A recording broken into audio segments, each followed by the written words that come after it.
Hi. இந்த வீடியோல என்ன பார்க்க போறோம்னு பார்த்தீங்கன்னா, எங்கள் தங்கம்னு சொல்லிட்டு சமந்தா நடிச்ச அந்த ஒரு மூவி தான். இது வந்து தமிழ் டப்பிங்ல வந்திருக்கு. ஸ்டோரின்னு பார்த்தீங்கன்னா, ஹீரோயினோட பாஸ்ட்ல நடந்தக்கூடிய ஒரு விஷயம். அவங்களோட இப்ப கரண்ட்டா அவங்களையும், அவங்களுக்கு சம்மந்தப்பட்ட ஃபேமிலியும் டார்கெட் பண்ணி வருது. அதுலேருந்து சமந்தா அவங்க எல்லாத்தையும் காப்பாத்தி தப்பிச்சாங்களா இல்லையாங்கிறது தான் இந்த மொத்த ஸ்டோரி. இந்த ஸ்டோரிய கேட்கும்போது வீரமோட கதைய அப்படியே ஆட்டைய போட்டு வந்துட்டாங்களோன்னு தான் லைட்டா ஃபீல் ஆனுச்சு. பட் அதில கொஞ்சம் பட்டிட்டிங் பார்த்து ஒரு மாரி வந்து மசாலா அது இதுன்னு தூவி விட்டு ஒரு அளவுக்கு ஏதோ பண்ணியிருந்தாங்க.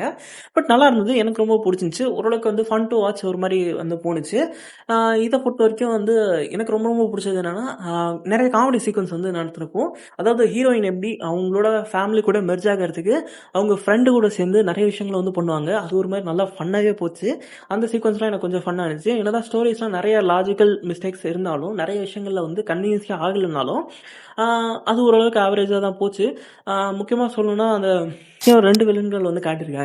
ஒண்ணு மெயின் வில்லன், இன்னொருத்தன் செகண்டரி வில்லன். செகண்டரி வில்லன் ஸ்டார்ட்டிங்ல என்னதான் டாப்பா காமிச்சாலும், அப்புறம் போக போக அவன வந்து ரொம்ப மொக்கையாவே காட்டிட்டாங்க. And then first main villain first பார்க்கும்போது வந்து கொஞ்சம் ஆவரேஜா தான் வந்து ஃபீல் ஆனுச்சு. பட் செகண்ட் ஹாஃப்ல கிளைமாக்ஸ் கிட்ட வந்து கொஞ்சம் ஒரு மாரி வந்து நல்லா இன்ட்ரஸ்டிங்காவே கொண்டு போனாங்க. அவன் வந்து அவங்க ஃபேமிலிக்குள்ள போயிட்டு என்ன பண்ண போறான் என்னங்கிற ரொம்ப ஒரு மாரி கன்ஃப்யூசிங்கான ஸ்டேட்ல கொஞ்ச நேரம் வச்சிருந்தாங்க.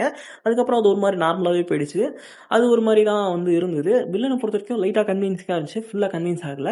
பட் மத்தபடி சொல்லணும்னா இந்த மூவி வந்து ரொம்ப ரொம்ப நல்லா இருந்துச்சு. ஒரு fun to one time fun to வாட்சபிள்னு சொல்லலாம். நெறைய இடங்கள்ல காமெடி, ஃபன் சீக்வென்ஸ் இந்த மாரி வந்து போனாலும், கொஞ்சம் ஃபேமிலி ட்ராமா, கொஞ்சம் அ எமோஷனலா அந்த மாரி வந்து ஸ்டோரி மூவ் ஆச்சு.